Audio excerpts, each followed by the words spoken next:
What amount of money would you say it takes for someone to be wealthy or at least comfortable? For some, the number might be in the millions. But Kevin O'Leary, entrepreneur and investor known for his blunt style on Shark Tank, suggests that the amount needed is much less than what most people think.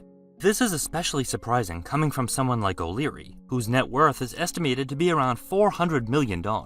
He's built his wealth through a combination of business ventures, smart investing, and a well-developed personal brand. Yet even with that level of success, O'Leary often emphasizes a surprisingly modest approach to money and financial independence.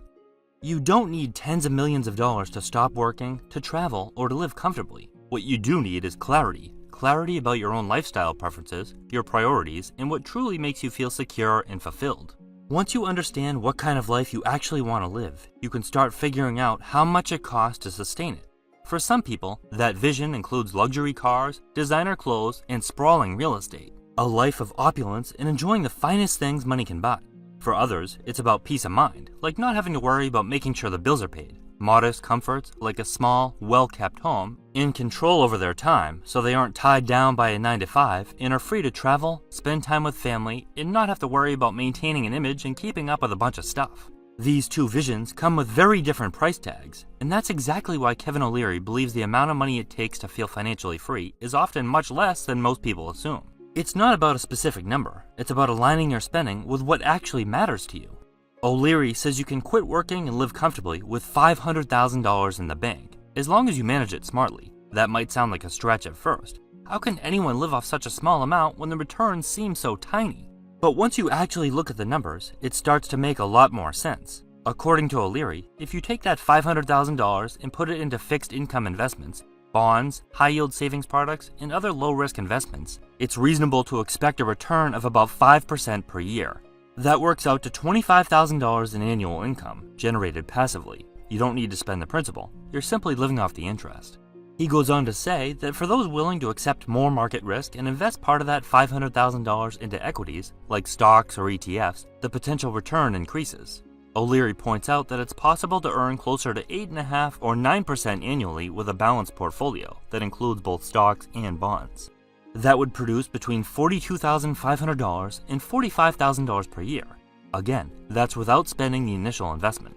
That might not sound like a lot, especially to someone living in a high-cost city or supporting a large family. In those situations, $25,000 to $45,000 per year might barely cover the basics, if that. But for a single person or a couple with a modest lifestyle in a reasonably affordable location, it can be enough to cover essential expenses, especially if you own your home outright and have a low-cost living arrangement. It's not a lavish income by any stretch, but it can provide a sense of security and consistency. You're not eating out at steakhouses every night or flying first class, but you're also not living paycheck to paycheck or relying on a job you hate just to get by.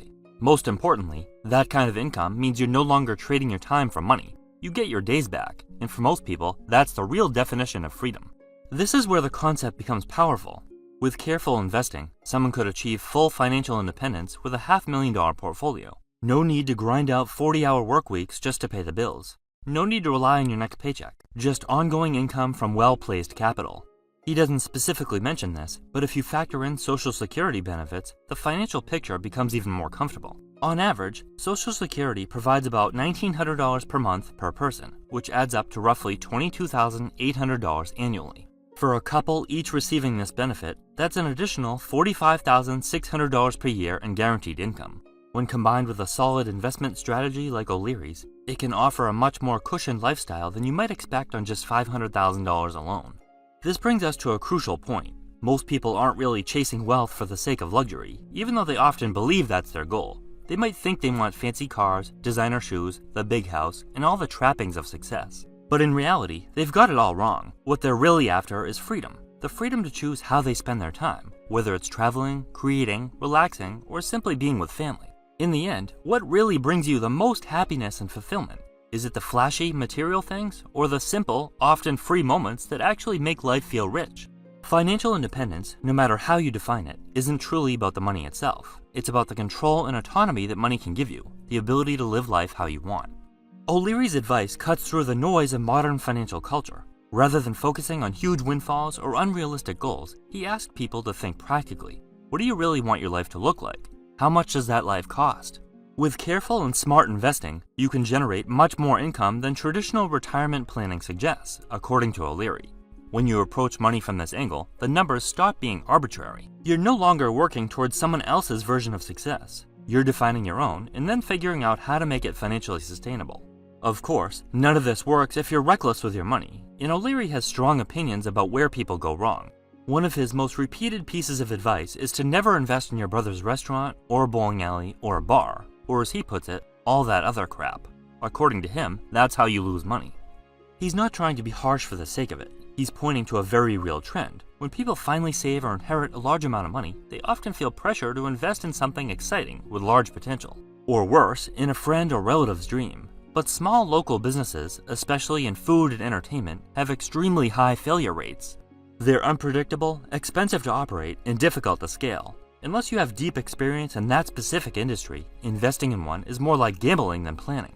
If you want to live off your money indefinitely, the priority has to be capital preservation, not chasing the next big thing. The point isn't to double your money overnight. The point is to make your money last forever.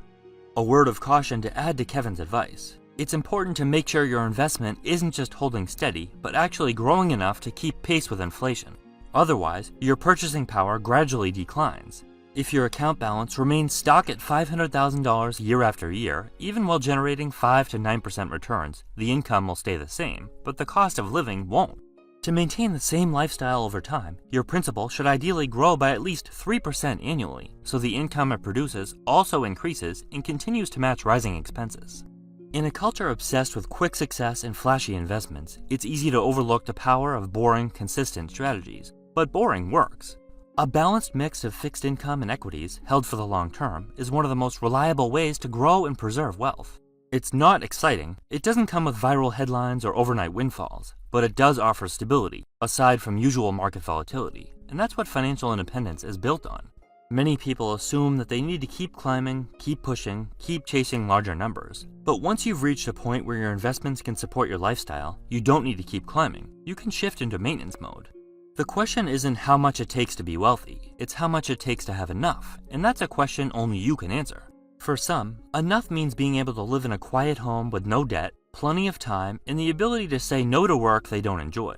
For others, it might mean traveling, building something, or just not having to check their bank account before making a purchase. But no matter how you define it, the takeaway is the same. Once you know your number, you can start building a plan that gets you there. And in many cases, that number is surprisingly achievable. When you cut out impulse purchases and get honest about what you're actually spending your money on, it's eye-opening how far your dollars can go. People who downsize, cook at home, or trade in a finance car for an older one often realize they're not just saving money, they're also gaining a sense of freedom. It's not just about lowering bills, but also about clearing the mental clutter that comes with owning things you don't really need. When you stop spending out of habit or social pressure, your expenses naturally shrink. You don't necessarily need $10 million to live well. In fact, with $500,000 invested wisely, many people could have the kind of stability and freedom they've always wanted. It might not be the kind of wealth that gets you featured in Forbes, but it's the kind that lets you wake up without an alarm clock, and that's a win in itself. Because at the end of the day, that's what real wealth should give you: your time, your choices, and your life.